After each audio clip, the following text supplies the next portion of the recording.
भारत में पिछले कुछ दशकों में कई बड़े विमान हादसे हुए हैं जिसमें सैकड़ों लोगों की जान चली गई है।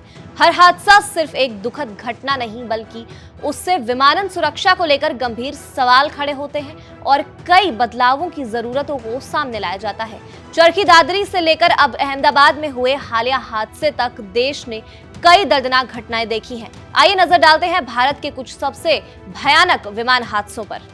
12 जून 2025 को भारत में एक और दिल दहला देने वाला विमान हादसा सामने आया है, जब एयर इंडिया की लंदन जाने वाली फ्लाइट AI-171 ने अहमदाबाद एयरपोर्ट से उड़ान भरते ही कुछ मिनटों में मेघानी नगर के रिहायशी कॉलोनी पर क्रैश कर दी। ये विमान बोइंग 7878 ड्रीम लाइनर था जिसमें 282 लोग सवार थे, 230 यात्री और 12 क्रू मेंबर। फ्लाइट दोपहर 1:38 पर रवाना हुई थी और इसे कैप्टन सुमित सबरवाल और को पायलट क्लाइव कुंडर उड़ा रहे थे। शुरुआती जानकारी के मुताबिक विमान तकनीकी खराबी के कारण अनियंत्रित हुआ और घनी आबादी वाले इलाके पर गिर पड़ा, जिससे बड़ी संख्या में जान माल का नुकसान हुआ है।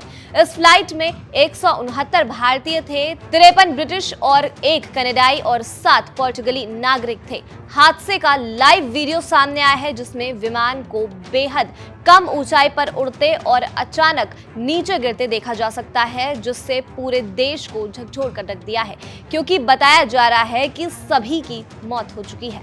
इससे पहले 7 अगस्त 2020 को एयर इंडिया एक्सप्रेस की फ्लाइट 1344 भारी बारिश में कोझिकोड एयरपोर्ट पर लैंडिंग करते समय टेबल टॉप रनवे से फिसलकर घाटी पर गिर गई थी और फ्लाइट दुबई से वंदे भारत मिशन के तहत यात्रियों को वापस ले जा रही थी। हादसे में विमान 2 हिस्सों में टूट गया था और 21 लोगों की मौत हो गई थी, जिसमें दोनों पायलट भी शामिल थे। 22 मई 2010 को एयर इंडिया एक्सप्रेस की ही एक और फ्लाइट 812 दुबई से आकर कर्नाटक के मंगलुरु एयरपोर्ट पर लैंडिंग के दौरान रनवे पर फिसल कर गिर गई थी।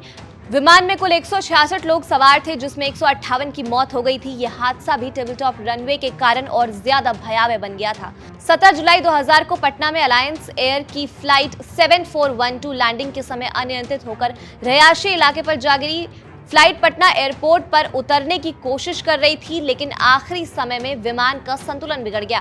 हादसे में 60 लोग मारे गए, जिसमें 5 लोग जमीन पर मौजूद थे। 12 नवंबर 1996 को भारत के सबसे बड़े विमान हादसे ने पूरी दुनिया को हिलाकर रख दिया था। हरियाणा के चरखी दादरी के पास सऊदी एयरलाइंस की फ्लाइट 763 और कजाकिस्तान एयरलाइंस की फ्लाइट 1907 हवा में एक दूसरे से टकरा गए थे। इस टक्कर में कुल 349 लोगों की मौत हो गई थी। हादसा पायलटों के बीच कम्युनिकेशन की कमी और कजाक विमान के तय ऊंचाई से नीचे आने के कारण हुआ था। इस हादसे के बाद भारत में सभी कमर्शियल विमानों को TCAS यानी ट्रैफिक कोलिजन अवॉइडेंस सिस्टम लगाना अनिवार्य कर दिया गया था। 14 फरवरी 1990 को इंडियन एयरलाइंस फ्लाइट 605 बेंगलुरु में रनवे से पहले गिर गई। हादसे में 92 लोगों की मौत हो गई। 19 अक्टूबर 1988 को मुंबई से अहमदाबाद आ रही फ्लाइट 113 रनवे से पहले क्रैश हो गई, जिसमें 133 लोगों की जान चली गई थी। 1 जनवरी 1978 को एयर इंडिया की फ्लाइट 855 मुंबई से उड़ान भरते ही अरब सागर में गिर गई, 213 लोग मारे गए थे। 31 मई 1973 को दिल्ली में इंडियन एयरलाइंस फ्लाइट 440 खराब मौसम में बिजली के तारों से टकरा गई थी।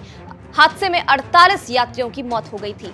इन सभी हादसों ने न सिर्फ सैकड़ों परिवारों की जिंदगी बदल दी थी, बल्कि भारत की विमानन सुरक्षा व्यवस्था पर कई सवाल खड़े कर दिए थे।